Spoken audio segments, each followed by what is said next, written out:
Hello दोस्तों, कैसे हैं आप लोग। उम्मीद करते हैं कि आप सभी लोग मस्त होंगे जी, स्वस्थ होंगे और अपने पढ़ाई लिखाई में जो है ना अच्छी तरीके से एकदम व्यस्त होंगे। तो अभी के ना इस वीडियो में हम आप सभी लोग को 17 फरवरी के लिए हिंदी का जो है ना लेकर आ चुके हैं most important VVI viral objective question, जो कि आपके परीक्षा के लिए ना बहुत ही ज़्यादा जो है ना मस्ट वीवीआई यानी कि एकदम इम्पोर्टेंट है जी। ठीक है, तो आप सभी लोग से एक ही रिक्वेस्ट करेंगे कि वीडियो को जो है ना शुरू से लेकर पूरा अंत तक आप सभी लोग जरूर देखिएगा। यदि चैनल पर नया है तो चैनल को सब्सक्राइब करके साथ ही घंटी को ऑल पर सेट जरूर कर लीजिएगा। बहुत ही इंपॉर्टेंट क्वेश्चन है, एक को चुन चुन कर लाए हैं, याद कर लीजिए। देखिए, पहला नंबर क्वेश्चन है, एक वृक्ष की हत्या किस काव्य संग्रह से संकलित है। ठीक है, तो ये है ना आपका बिल्कुल जी इन्हीं दिनों से संकलित है। ठीक है, पहला का राइट आंसर बिल्कुल ए हो जाएगा। ठीक है, एक एक प्रश्न याद करते चलिएगा। ठीक है, चलिए 2 नंबर क्वेश्चन देखिएगा क्या है। पंत जी का मूल नाम क्या था। प्यारे साथियों, पंत जी का मूल नाम क्या था। तो गोसाई दंत नहीं न था, सुमित्रा सुमित्रा नंदन था। क्या था? सुमित्रा नंदन। दो का यहाँ पे राइट आंसर बिल्कुल बी हो जाएगा। चलिए अगला क्वेश्चन यहाँ पे 3 नंबर आप सभी के स्क्रीन पे है। क्वेश्चन देखिएगा क्या कह रहा है कि दिनकर के काव्य का मूल स्वर क्या है। या दिनकर के काव्य का मूल स्वर क्या है जी। तो ये है आपका बिल्कुल जी ओज एवं राष्ट्रीय चेतना। क्या जी? ओज एवं राष्ट्रीय चेतना। 3 नंबर क्वेश्चन का यहाँ पे सही आंसर बिल्कुल ए हो जाएगा। ठीक है, चलिए वीडियो में बना रहिए। आप सभी लोगों को जो है ना पीडीएफ भी उसका हम बताएंगे मिलेगा कैसे। ठीक है, चलिए 4 नंबर क्वेश्चन देखिए, जनतंत्र में कवि के अनुसार राजदंड क्या होंगे जी। तो ये पता है क्या होंगे, ये फावड़े और हल होंगे। फावड़े और हल। 4 का राइट आंसर बिल्कुल सी हो जाएगा। नेक्स्ट क्वेश्चन यहाँ पे देखिएगा 5 नंबर, कह रहा है अरे अरे कहते हुए भागू किसके पीछे भागा। तो अरे अरे कहते हुए भगू किसके पीछे भागा जी। तो ये आपका बिल्कुल संतू के पीछे भागा। 5 का करेक्ट आंसर बिल्कुल बी हो जाएगा। ठीक है, चलिए नेक्स्ट क्वेश्चन की तरफ बढ़ते हैं। यहाँ पे 6 नंबर क्वेश्चन है, पिताजी किससे नाराज थे। प्यारे साथी, पिताजी किससे नाराज थे। तो ये आपका बिल्कुल जी किससे नाराज थे पिताजी। चलिए यहाँ पे जो है ना 6 नंबर क्वेश्चन का आंसर सभी लोग थोड़ा बता दीजिएगा। पिताजी किससे नाराज थे, बहुत ही ज़्यादा इजी है। लेखक से या भग्गू से या संतू थे, संतू से। ठीक है, संतू से या भग्गू से या लेखक से, किससे नाराज थे या किसी से भी नहीं। बता दीजिए 6 नंबर का आंसर कमेंट करके। बहुत ही ज़्यादा इजी है जी। ठीक है, चलिए और ये भी क्वेश्चन आपके एग्जाम में पूछा गया है कि पिताजी जो थे वो किससे नाराज थे। ठीक है, चलिए 6 का आंसर आप सभी लोग जरूर बता दीजिएगा कमेंट करके हमें। ठीक है, चलिए अगला क्वेश्चन यहाँ पे 7 नंबर देखिएगा प्यारे साथियों, कि मछलियों के घर आने के बाद मछलियों के घर आने के बाद बच्चे ने क्या किया। तो मछलियों के घर आने के बाद जो है ना बच्चे ने क्या किया जी। पता है क्या किया? पानी युक्त बाल्टी में रखा और अपने कपड़े को निचोड़ा, मछली की आंखों में अपनी छाया देखी, उपयुक्त सभी।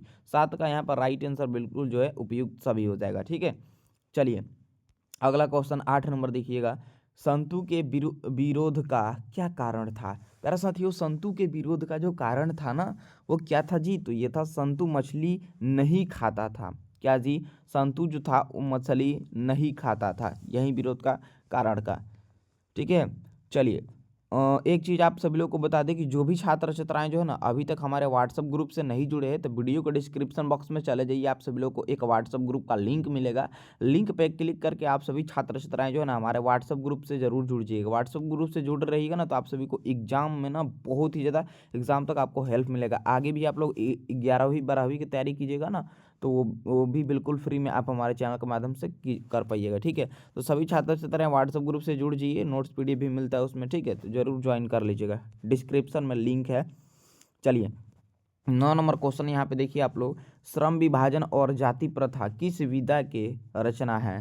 तो ये किस विधा के रचना है जी। तो ये निबंध। ठीक है, निबंध है। ठीक है, ऑप्शन नंबर बी बिल्कुल राइट आंसर हो जाएगा। चलिए यहाँ पे 10 नंबर क्वेश्चन देखिए, तो भीमराव अंबेडकर का निबंध है। तो भीमराव अंबेडकर का जो निबंध है ना जी, ये है आपका श्रम विभाजन और जाति प्रथा। क्या जी? श्रम विभाजन और जाति प्रथा। ठीक है, चलिए 11 नंबर क्वेश्चन है, प्रदेश की विद्या पढ़ने का क्या परिणाम हुआ। तो प्रदेश की विद्या पढ़ने का क्या परिणाम हुआ जी। तो ये आपका बिल्कुल जी सबकी बुद्धि अत्यधिक हो गई। क्या जी? तो सबकी बुद्धि अत्यधिक हो गई। चलिए नेक्स्ट क्वेश्चन देखिए 12 नंबर, नगर कहानी किस लेखक द्वारा रचित है। तो नगर कहानी जो है ना ये सुजाता लेखक के द्वारा रचित है। 12 का करेक्ट आंसर सी हो जाएगा। अगला यहाँ पे 13 नंबर क्वेश्चन देखिए तो कि लेखक के अनुसार मनुष्य नाखून किसके जीवंत प्रतीक है। तो लेखक के जो अनुसार है ना, वो मनुष्य नाखून किसके जीवंत प्रतीक है। यहाँ पे मनुष्य के लेखक के अनुसार मनुष्य नाखून किसके जीवन प्रतीक है, तो ये पांचवी वृत्ति के ना।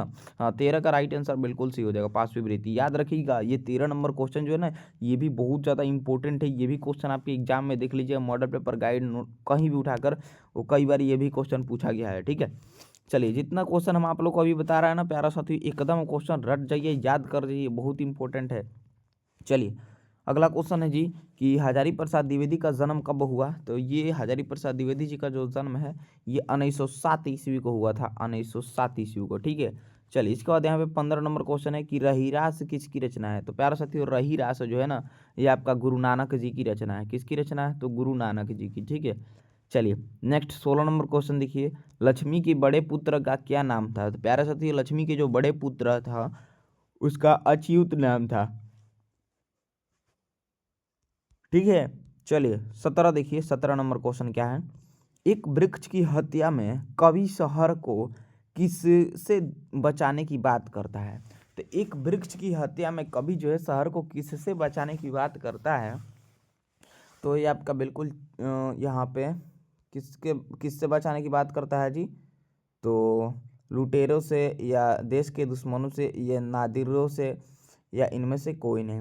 तो एक वृक्ष की हत्या में कवि शहर को किससे बचाने की बात करता है, इसका जो है आंसर 17 नंबर का आप सभी छात्र छात्राएं नीचे कमेंट करके हमें ज़रूर बताइएगा कि लुटेरों से या देश के दुश्मनों से। क्योंकि एक दो क्वेश्चन अब हम हर एक वीडियो में आप सभी लोग को जो है ना आप सभी के जिम्मेवारी पे छोड़ेंगे, क्योंकि जो है ना ऐसे डायरेक्ट बता देना, एक दो क्वेश्चन आप लोग के जिम्मा भी छोड़ना चाहिए, क्योंकि जो है आप लोग भी एक दो क्वेश्चन का आंसर बताएं तो वो सही रहेगा जी। ठीक है, तो 17 का आंसर बहुत ही ज़्यादा यहाँ पे इजी है जी। ठीक है, आप सभी छात्र छात्राएं देखते हैं कौन कौन सही आंसर इसका देते हैं, ए होगा या बी होगा या सी होगा, क्या हो जाएगा इसका आंसर नीचे कमेंट करके 17 का सभी छात्र छात्राएं जरूर बताइएगा। और अभी एक और चीज़ आप लोग कमेंट करके हमें ज़रूर बताइए कि अभी आप लोग जो है ना घर पे कितना घंटा पढ़ाई कर रहे हैं। ठीक है, ये हमें कमेंट करके ज़रूर बता दीजिएगा। ठीक है, चलिए अगला क्वेश्चन यहाँ पे 18 नंबर है, गांधी जी का दक्षिण अफ्रीका प्रवास कब से कब तक था। तो प्यारा साथियों गांधी जी का जो दक्षिण अफ्रीका प्रवास था वो कब से कब तक था। तो ये था 1893 ईस्वी से 1914 ईस्वी तक। कब से कब तक जी, तो 1893 ईस्वी से 1914 ईस्वी तक। ठीक है, याद रखिएगा, बहुत इंपॉर्टेंट ये भी क्वेश्चन है। चलिए ये 19 नंबर क्वेश्चन है जी कि जब पंडित बिरजू महाराज को संगीत नाटक अकादमी अवार्ड मिला तब उनकी उम्र क्या थी।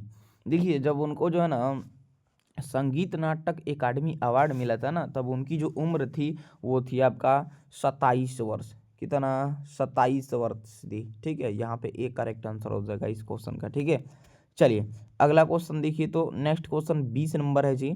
प्यारे साथियों क्वेश्चन क्या कर रहा है, बहुत ही इंपॉर्टेंट क्वेश्चन है, सारा का सारा क्वेश्चन याद कर जाइए आप सभी लोग।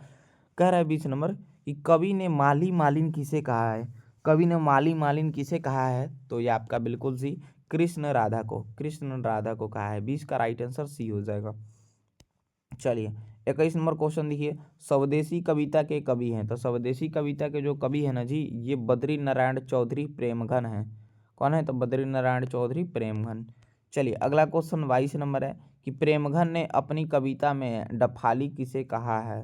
तो प्रेमघन ने अपनी कविता में डफाली जो है ना, ये आपका बिल्कुल सी वर्ण व्यवस्था के मानने वाले को कहा है, वर्ण व्यवस्था के मानने वाले को कहा है। ठीक है, चलिए नेक्स्ट क्वेश्चन देखिएगा यहाँ पर 23 नंबर। और एक चीज़ प्यारे साथियों आप सभी से रिक्वेस्ट है ना कि इस वीडियो को ज़्यादा से ज़्यादा अपने दोस्त साथी में ज़रूर शेयर कीजिएगा जी, ताकि सभी लोग देखकर एक एक प्रश्न याद कर ले, बहुत इंपॉर्टेंट है। ठीक है, सबका हेल्प भी हो जाएगा, सब लोग आप लोग जो है ना एक एक लोग मिलकर सभी लोग शेयर जरूर कर दीजिएगा वीडियो को। ठीक है, और चैनल पर जितने भी लोग नए हैं तो सब्सक्राइब का बटन दबा के आप सभी लोग चैनल को सब्सक्राइब कर लीजिए, क्योंकि प्यारे साथियों आप सभी लोग को इस चैनल पर 10वीं क्लास का सभी सब्जेक्ट का बेहतरीन तरीके से हम आप लोग को तैयारी करवा रहे हैं। तो आप सभी लोग हमसे जुड़ जाइए सब्सक्राइब करके और तैयारी आप लोग कीजिए, घंटी भी दबा लीजिएगा। ठीक है, चलिए तो प्यारे साथियों हमसे जुड़कर तैयारी कीजिए, एकदम 400 प्लस नंबर आएगा, बिल्कुल मैं गारंटी दे दूंगा। जितना मैं पढ़ा दूंगा मन लगाकर पूरा का पूरा क्लास आप किए होंगे, सारा चीज़ याद कर लीजिएगा ना, तो जितना पढ़ाएंगा सब उसी में से क्वेश्चन पूछेगा। ठीक है, चलिए 23 है कि किन लोगों ने भारत को कब्रिस्तान बना दिया है। तो ये आपका बिल्कुल जी दोनों ने, यानी हिंदुओं ने और मुसलमानों ने, दोनों ने जी, ठीक है। सी राइट आंसर हो जाएगा। चलिए अगला क्वेश्चन 24 नंबर है जी। क्वेश्चन क्या कह रहा है देखिएगा, जाति प्रथा का सबसे बड़ा दोष क्या है। देखिए जाति प्रथा का सबसे बड़ा जो दोष है ना, ये है आपका पेशों का निर्धारण करना, पेशे का निर्धारण करना। बिल्कुल सही बात है, 24 का राइट आंसर यहाँ पे बी हो जाएगा।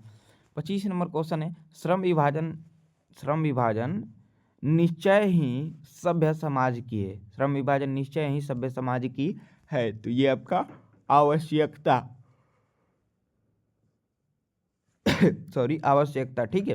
चलिए नेक्स्ट यहाँ पे 26 नंबर क्वेश्चन देखिएगा, लोकतंत्र केवल शासन की एक पद्धति ही नहीं है। लोकतंत्र मूलतः सामूहिक जीवनचर्या की एक रीति तथा समाज के सम्मिलित अनुभव के आदान प्रदान का नाम है। यह किसका कथन है।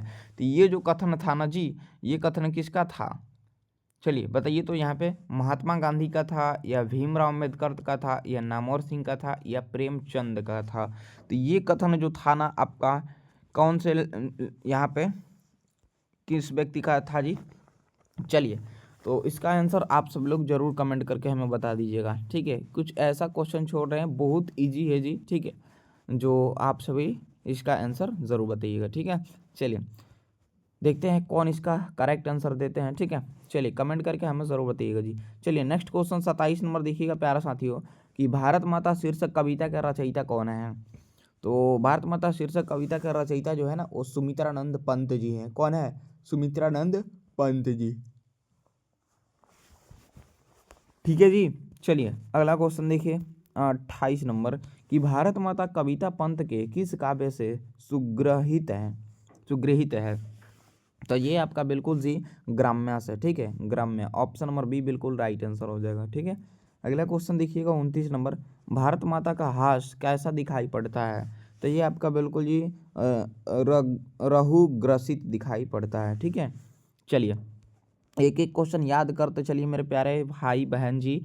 आप सभी लोग देखिए वीडियो के डिस्क्रिप्शन में हमारा व्हाट्सअप ग्रुप का लिंक है, सभी छात्र छात्राएं जरूर ज्वाइन कर लीजिएगा। और एक चीज़ आप सभी लोग को बता दें जी, देखिए जिन्हें भी लगता है कि हम जो है ना पढ़ाई में बहुत कमज़ोर हैं, अभी एग्ज़ाम तो बहुत ही करीब है और कुछ समझ में नहीं आ रहा है कि क्या लिखेंगे क्या पढ़ेंगे, तो उन सभी छात्र छात्राओं के लिए जो है ना हम आप सभी लोगों को गैस क्वेश्चन ले लीजिए हमसे, ठीक है। गैस क्वेश्चन, ऑब्जेक्टिव सब्जेक्टिव का पीडीएफ नोट, सारा चीज़ आप हमसे ले लीजिए। मात्र 101 रुपये में हम आप सभी लोग को जो है ना दे रहे हैं। इतना कम प्राइस में कहीं यूट्यूब पे कोई नहीं देगा। तो प्यारा साथियों आप सभी लोग जल्दी से जो है ना, वीडियो के डिस्क्रिप्शन में व्हाट्सअप ग्रुप का लिंक है, वहाँ पे हमारा नंबर मिल जाएगा, एडमिन हम खुद हैं, वहाँ से हमसे कॉल मैसेज करके जो है ना पीडीएफ परचेज कर सकते हैं। सभी सब्जेक्ट का आपको ऑब्जेक्टिव सब्जेक्टिव दे देंगे, बस उतना पढ़ के जाइएगा, एकदम एग्जाम में गर्दा मचा के आइएगा, ठीक है। तो सभी छात्र छात्राएं जो है परचेज कर लीजिए आप सभी लोग एक से एक में नोट्स पीडीएफ, ठीक है। तो जल्दी से जाकर व्हाट्सएप ग्रुप से ज्वाइन हो जाइए, वहाँ पे एडमिन खुद हैं, मैसेज कांटेक्ट करके आप लोग ले लीजिए, ठीक है। चलिए चलिए जी कंटिन्यू करते हैं। 30 नंबर क्वेश्चन देखिएगा, कि भाईचारे का संबंध दूध और पानी के मिश्रण सा क्यों बताया गया है। तो ये आपका बिल्कुल जी एक दूसरे के पूर्व है, एक दूसरे के पूर्व है इसलिए बताया गया, ठीक है। चलिए यहाँ पे अब आइए 31 नंबर क्वेश्चन की तरफ बढ़ते हैं हम सभी लोग, कि किसने जाति प्रथा के नाम पर श्रम विभाजन को विभाजित कर दिया है। तो ये आपका बिल्कुल सभ्य समाज ने, किसने जी, तो सभ्य समाज ने, ठीक है। अगला 32 नंबर क्वेश्चन देखिए, तो क्वेश्चन कह रहा है जाति प्रथा क्या निर्धारित करती है। तो जाति प्रथा जो है ना, ये निर्धारित करती है, पेशा निर्धारित करती है, ठीक है, याद रखिएगा। चलिए 33 नंबर क्वेश्चन देखिए, सब लोग लाइक कर दीजिए तो वीडियो को, सभी लोग जल्दी जल्दी लाइक कर दीजिए वीडियो को, ठीक है। 33 है कि भारत सरकार ने दिनकर को कौन सा अलंकरण प्रदान किया। तो ये आपका बिल्कुल जी फग विभूषण, ठीक है, डी राइट आंसर हो जाएगा 33 का। 34 नंबर क्वेश्चन है, भारत में जनतंत्र की स्थापना कब हुई। तो देखिए जनतंत्र की जो स्थापना हुई थी ना, ये आपका 1950 ईस्वी में हुई थी, ठीक है, 1950 में। अगला क्वेश्चन 35 नंबर है, कुंवर नारायण आधुनिक युग की किस काव्य धारा के कवि हैं। तो ये हैं आपके बिल्कुल नई कविता, ठीक है, 35 का डी राइट आंसर। चलिए 36 नंबर क्वेश्चन रहा, कि जिसके हस्ताक्षर नीचे अंकित हो कहते हैं, तो उसको जो है ना हम लोग अधोहस्ताक्षरकर्ता बोलते हैं, अधोहस्तकर्ता बोलते हैं, ठीक है, कर्ता। 36 का करेक्ट आंसर यहाँ पे सी हो जाएगा। नेक्स्ट क्वेश्चन है जी 37 नंबर। प्यारे साथियों ध्यान से क्वेश्चन को देखिए और याद करते चलिए जी एकदम, ठीक है। और चैनल को सब्सक्राइब नहीं किए तो सभी छात्र छात्राओं से रिक्वेस्ट है जी चैनल को सब्सक्राइब करके हमसे जरूर जुड़ जाइएगा, ठीक है।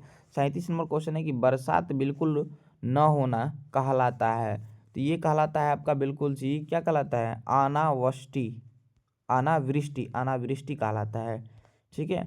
चलिए 38 नंबर है कि सरकार के प्रयास से जारी होने वाली सूचक कहलाती है, तो ये कहलाती है जी आपका क्या कहलाती है, अधिसूचक कहलाती है, अधिसूचना, ठीक है।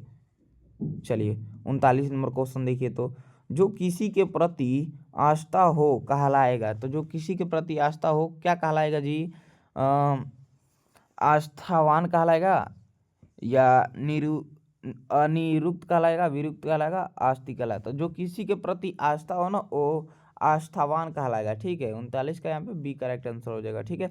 40 नंबर क्वेश्चन देखिएगा, बालक पढ़ता है, इस वाक्य में पढ़ता है, तो इस वाक्य में जो पढ़ता है ना ये सर्वनाम है, क्या है जी, सर्वनाम है।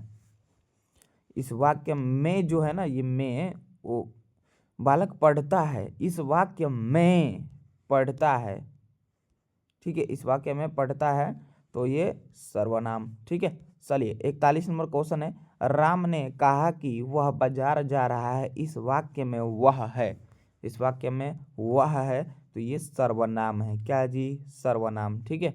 चलिए 42 नंबर क्वेश्चन देखिए, मैं यह काम आप ही कर लूँगा, मैं यह काम आप ही कर लूँगा, इस वाक्य में आप है, तो इस वाक्य में जो आप है ये निजवाचक सर्वनाम है, क्या जी, निजवाचक सर्वनाम, ठीक है। 42 का राइट आंसर बिल्कुल बी हो जाएगा।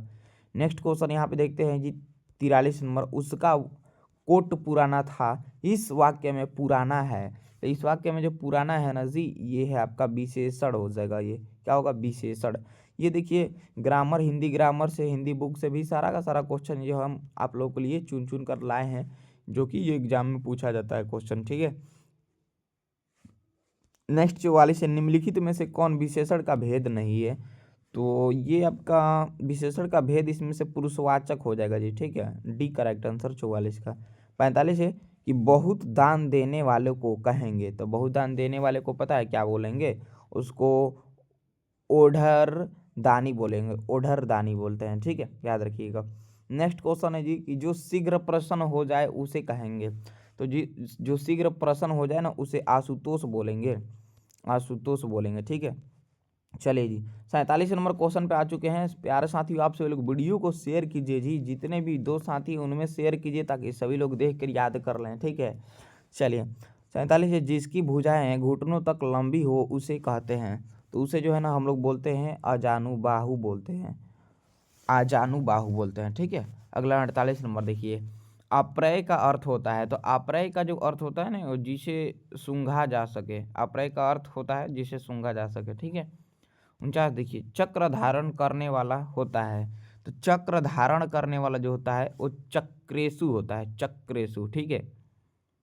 नहीं चक्रधर होता है ना, चक्र धारण करने वाला चक्रधर, ठीक है। चलिए अगला 50 नंबर क्वेश्चन है जी, देख लीजिए यहाँ पे, एक सेकेंड, यहाँ पे चक्र धारण करने वाला होता है चौपाया, हाँ चक्र धारण, यहाँ पे 49 वो गलत था, ठीक है, ये 49 देखिए, चक्र धारण करने वाला जो होता है ये क्या होता है जी, ये तो एक सेकेंड, चक्र धारण करने वाला क्या होता है, ये चतुष्पद नहीं, एक सेकंड, ये 49 नंबर गलती हो गया, ठीक है, यहीं से ये 49 वाला, ठीक है। चलिए तो यहाँ पे जो है ना, और यहाँ पे ये 50 नंबर क्वेश्चन है, चक्र धारण करने वाला सेम टू यही है, ठीक है। चलिए 49 ही यहाँ पे सही है, ठीक है। चलिए तो प्यारा साथियों यहाँ पे 49 यानी समझिए 50 क्वेश्चन मैंने आप लोगों को हिंदी का बताया, जो कि ये बहुत ही ज़्यादा इंपॉर्टेंट था। तो इस वीडियो को आप सभी लोग जो है ना शेयर जरूर कीजिएगा अपने दोस्त साथी में, ताकि सभी लोगों का हेल्प ज़रूर हो जाएगा। और चैनल को आप सभी लोग सब्सक्राइब करके घंटी को जरूर दबा लीजिए, आगे ऐसे ही आपको सभी सब्जेक्ट का ऑब्जेक्टिव सेक्टिव हम आप लोग को बताते हैं, ठीक है। तो सब्सक्राइब करके जुड़ जाइएगा, नोट्स PDF के लिए व्हाट्सअप ग्रुप में जुड़ जाइएगा, डिस्क्रिप्शन में ग्रुप का लिंक दिए हैं, ठीक है। चलिए अगले वीडियो मिलता है, धन्यवाद।